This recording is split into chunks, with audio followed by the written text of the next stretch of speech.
Great day, everyone. Jerisha Hawk here. I am super excited to be chatting with you all today.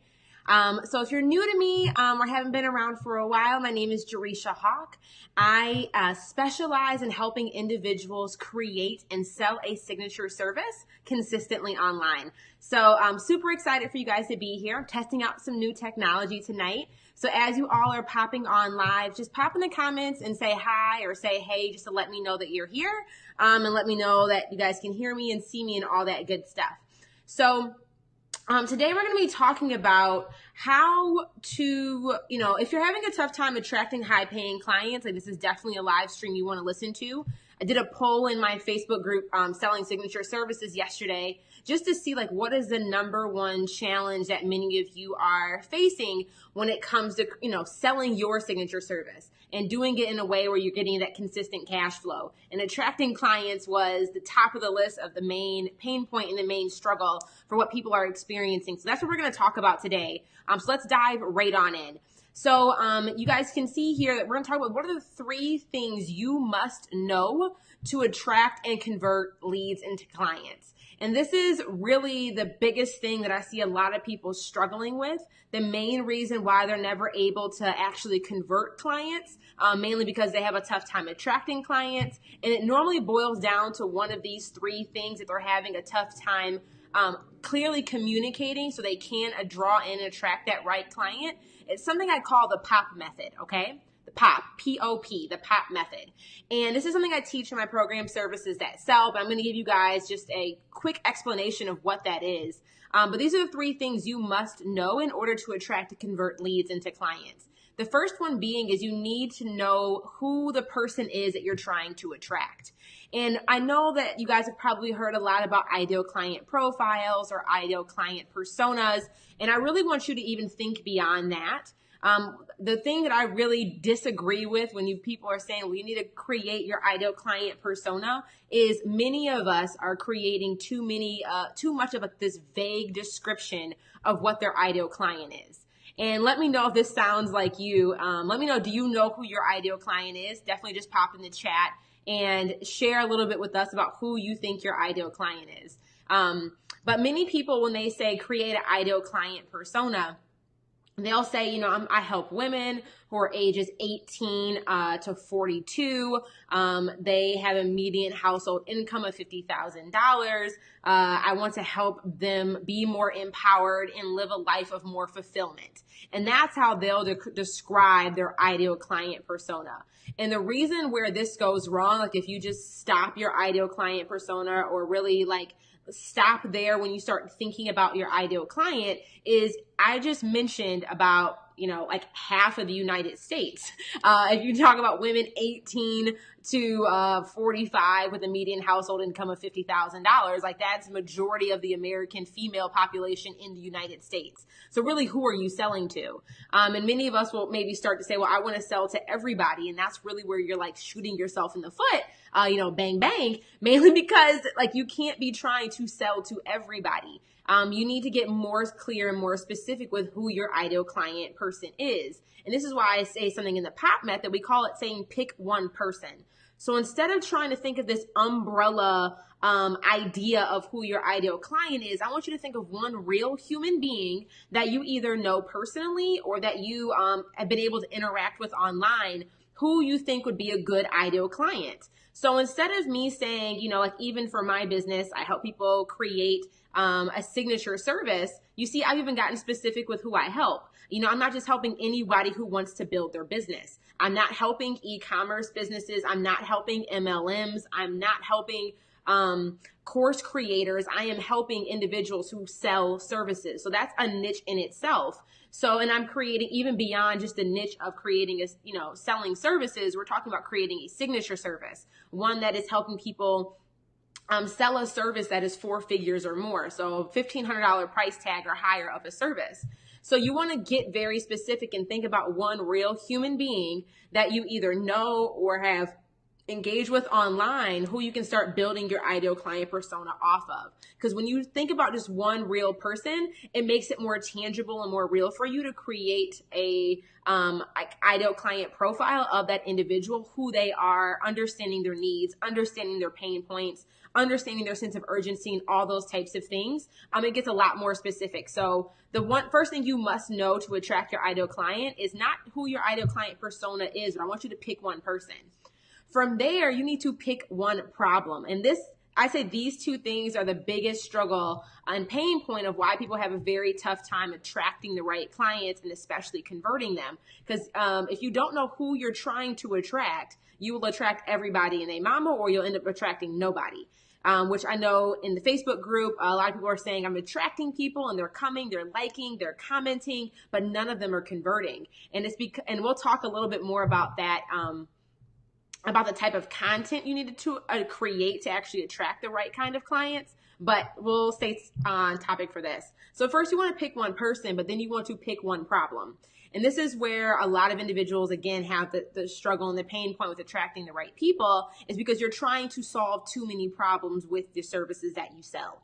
And this can be very confusing for potential clients, mainly because the potential client doesn't necessarily know all of the things yet. Like, that's why they're looking for an expert like you to help them overcome their struggles and overcome their pain points. So if you're trying to solve every problem, like, hey, I'll do website design for you, I'll do your graphic design for you, I'll write all of your copy for you, I will do your coding and your development of your website for you, I will do your photography and take all your photos, I will do your makeup, I will do your hair, I will do your wardrobe styling. Like, first and foremost, if you go to like any high reputational like brand, they're not doing everything under the sun. Like when I go into Abercrombie and Fitch, like I know that I'm buying like jeans and clothing items. I'm not expecting to get, milk and butter in that same location. And if they started selling milk and butter and clothes under the brand of Abercrombie, like something would feel off for me. So your goal is to just solve one problem for that ideal client, okay? You want to make it very easy. The goal here is make it easy for people to make a decision on whether or not you're the person for them and whether or not you can help solve their problem. But you should not be trying to solve all of their problems with your services. And finally, you want to package one process. So you don't want to be having clients coming to you and you're making a customized approach for every single person that's coming your way. A lot of the time, especially with services, when you're buying a physical product, like a water bottle, for example, you can touch it, feel it, you know exactly what you're getting. When you are buying a service, on the other hand, your ideal client is purchasing the promise that you are giving them. And it's very hard for people to buy a promise of what you're selling when you don't know what the promise is yourself, meaning you don't know what problem you're solving, and it's not clear in regards to what process you're taking that potential client through to deliver that promise. So you want to make sure that you are very, very clear on the POP method, okay? Pick one person, pick one problem, package one process. And that's really a methodology that I have developed, for you to create a signature service, something that we go much more in depth in our services at Sell program. But want to give you that because you must have those three things if you want to actually attract and convert leads. So next, let's talk about the type of content you need to create in order to attract the right type of clients. And if you guys are watching this live or catching this in the replay, definitely throw up hearts on the screen if this is beneficial for you, just so I can get a gauge that like this stuff is making sense. So make sure you guys do that. But really, next thing is like the type of content you need to create. So let's take a step back for a moment. I think a lot of strategists online and coaches will tell you, you just need to go create more content. You need to be creating content more consistently. You need to be posting on Instagram 3 times a day and doing 3 Facebook Lives a week and putting things on YouTube at least weekly.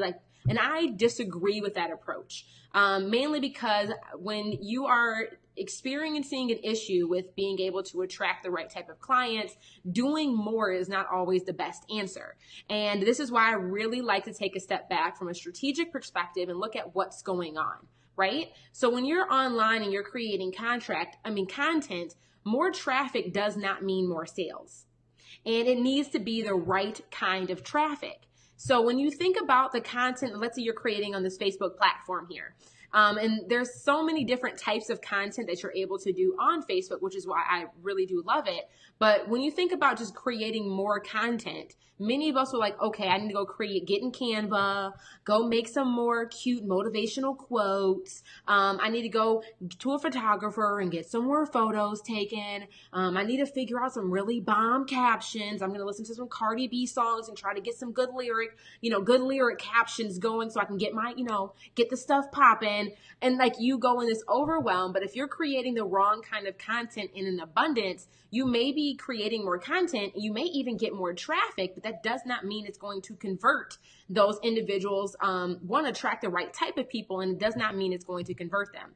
So there's two main types of content I want you guys to think about, and even to go back and do personal inventory of your timeline, of your Facebook Lives, to see the type of content you're creating, because I can probably guarantee you're missing one of the big ones that's really causing a pain point for you and being able to attract the right type of people. So the first type of content that a lot of us are probably doing, I'd say majority of us are doing, is informational content.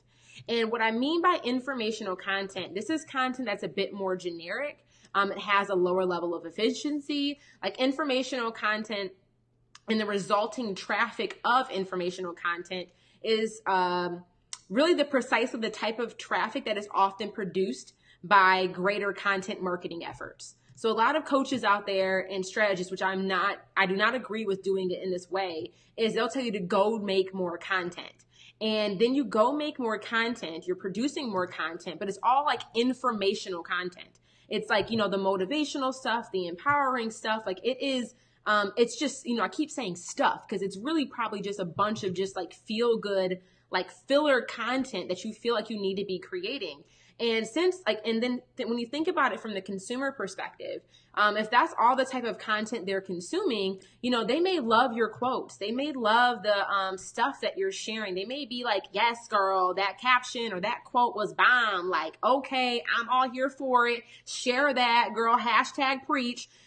Which is great, like, cause you need to have a bit of informational content, but your informational content can be more strategic than just a bunch of like fluffy feel good content. And then there's a transactional type of content. And this is very specific content that has a much higher efficiency for you converting clients. And when I say transactional content, pretty much every piece of content I make on Facebook is transactional. And if you look and I'm going to share my screen with you guys and bear with me. Let's see if I can do this effectively. So let me know if you guys can see my screen. Hoping I'm doing this right. But when you go to my Facebook page, and the second that you get to my Facebook page, before you even have to scroll, there's already content that is created on here. You have your Facebook banner. You have this about section right here. You have, even just a short piece of content here that I didn't even create that's telling you who I am and where I'm located, but what my reviews are. And I want you guys to think about this is content as well that you create. But if somebody were to come to my Facebook page, searching around, somebody told them to check out this hot hustle woman, they visit my Facebook page. Before they even have to scroll, the content that I've created is informational, letting them know like whether or not they're in the right place, gain the clarity you crave to confidently sell your services consistently. And if that is informational content that whoever is like coming to my page is looking for, they immediately know they are in the right place. Like, oh, she can help me figure out how to sell my services consistently. Let me keep scrolling. And this is like, I want you guys to understand this, or right here, they click.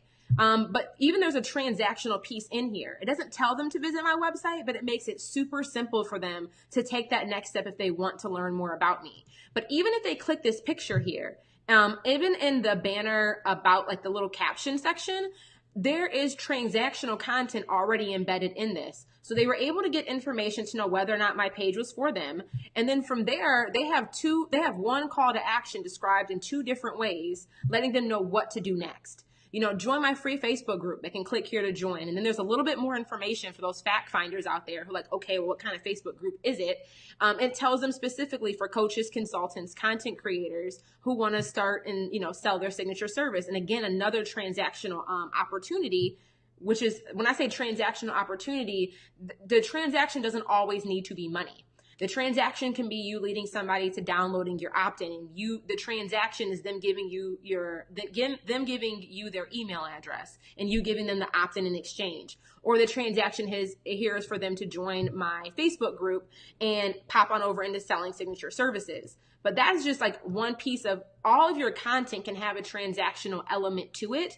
And many of us are having a tough time attracting the right people because we're creating only informational content. But think about transactional in the sense of them being able to take action, but also transactional content in the sense, is the content that you're creating making it clear in regards to what it is that you even sell.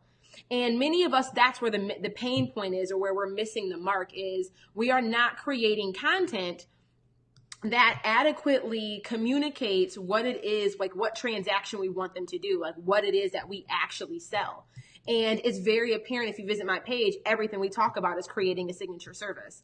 So you know that that's what I sell, what I provide, and like what I'm here for. And if you're creating a bunch of content that doesn't make it clear in regards to what you actually sell, like you're never going to attract or convert anybody because that's not clear. Yes, that was my Facebook business page. So that's just, think about all the different types of content, even when it comes to your banners, your caption on your banner images, your about section. But even when you're creating like my Facebook lives or any of that type of content, is all that content consistent with the thing that you actually sell? And if it is not, you could be leading people, like drawing people in and attracting crowds of people, but you're not attracting the right types of people for the actual thing that, for the product or the service that you're providing. So that's really, really key, okay? So I want you guys to pop in the comments and let me know. Do you think you're creating more, are you creating any transactional traffic? Transactional content? Do you believe that the content that you've been creating is in alignment with the thing that you actually sell? And is that clearly able for a new person to be able to discover like what it is you sell, what it is you do, just based off the content that you create? Or like, are there any call to actions or any easy ways for somebody to actually make a transaction with you, whether it is as simple as giving you their email address or joining your Facebook group or just taking that next step? So you can have a moment of honesty, no shade if you haven't. Like, really the biggest thing is now that you know better, you can do better. And we've all messed that up. So I think it's something you need to be constantly checking in with yourself in. From there, here we're gonna talk about, like, why are you attracting clients that won't convert? And feel free to pop your hand up if this is like, Jay, I need help with this. Why am I attracting clients that won't convert? I got everybody and their mama liking, doing all the things. But when it comes time to talk about the money, they're like, that's cute. But this isn't the right time for me. Or, yeah, I love what you're doing. I really, really do. But however, that just seems a little bit much, a little bit outside of my budget. Biggest thing, and I mentioned this earlier, about when you are when you're selling a service, and this is something that I think is just a challenge that all service providers have, is because we are selling the intangible. People cannot touch, feel the thing that we're selling. They are buying a promise that we need to communicate to them about, in regards to like, this is what you're going to get when you work with me. This is the promise that I'm selling you. And they don't really get to see if that promise is going to actualize until after they give you their money and after they actually work with you. So this is really the tough pain point, is because we're selling something intangible. And this is why I'm such a big proponent of, how do you package your service into a signature service, which is almost like a virtual product in some capacity, like in the sense that, we're trying to make the intangible tangible by making it a package. But the number reason why you are attracting clients that won't convert is if you cannot explain what you offer and what problem you are solving for them, you will not convert clients. And it goes back to the same premise of, when you buy a product, people can see what they are getting. They know exactly, like if I buy an iPhone, I can feel this, touch this, I know what I'm getting. But when you're selling a service, all they're buying is like your word. They're buying the promise that you're communicating. And, they may trust you enough. Like, and I remember in the beginning stages of my business, when my services were like $180, $360, I wasn't really clear about what problem I was solving. Like, I really didn't really know what problem I was solving. But people trusted me enough, to just like, I'll pay you the $360. Why? Because it was low cost of entry. If they paid me $360 and the promise wasn't delivered, even though it wasn't really even clear what problem of theirs I was solving or what promise I was really even giving them, losing $360, like, it might sting for a second, but like, that's not going to be the end of the world. And I remember when I started to raise my prices and I tried to do my first like 4-figure client and nobody bought. It was like the first time I tried to sell, it was like 8 months into my business. I tried to sell my first like $1,000 program and nobody purchased. And I was like butthurt and heartbroken. But the reason being was because it was not clear what problem I was solving. And it was not clear the promise that they were buying. And somebody, they may love me. They may think my bundles are luscious. They may love my golden goddess melanated skin, but they do not love me and trust just the face alone to give me $1,000 when the problem isn't even clear what I'm helping them solve. So when you really start elevating yourself into selling a signature service and doing a higher level offer where, you know, it is $1,500 or $5,000 or $10,000 or $30,000 to work with you, it needs to be crystal clear the problem that you are solving and what the promise is that somebody is paying for. Because at the end of the day, that's our role as a service providers, is to solve somebody's problem. So when you sell a service, again, they're buying the promise. And if that is not clear, what you are promising, they won't actually convert. So if you're really having a tough time attracting clients that will actually convert, your problem is you're probably having a very difficult time clearly articulating the promise that you are giving and the promise that they are purchasing and what problem you're actually solving for them. There's probably some lack of alignment in regards to that. And finally is like, what can you do to attract higher paying clients? And again, like, there's a common theme here. I really want to drill this home for everybody. Is I really want to make sure that you identify the problem that you are solving if you want to actually attract those higher paying clients. Because like I just mentioned before, a higher paying client, somebody who's going to pay, 4 figures to work with you, they are coming to you that I have a specific problem that I need you to solve. And, this is why people will join services that sell, or like, think about yourself when you think of investing in higher level things. Like, you think about even education. You will spend $20,000 in a year to solve a problem. You're trying to get a specific degree to give you the credentials and the training so you can be prepared to go get a salary job that will hopefully provide you sustainability and good benefits and all of those things. But like, there's no way I would go to college and drop like $60,000 when I don't know what I'm going there for, and I don't know what I'm going to get, and that there's no promise, what job I'm going to get afterwards. You get what I'm saying?